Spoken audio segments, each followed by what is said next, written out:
হুম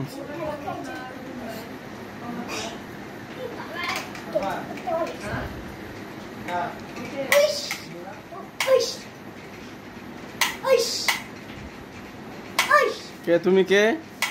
আমি police. Police? কোথাকার police? আমার বড় মামার। কোন জায়গার পুলিশ? কোন থানার? আমি হইলো উলিপুরের পুলিশ। অলিপুর থানার?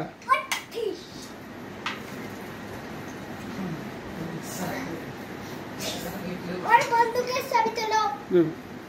তুমি গুলি করতে পারো? গুলি করো তো।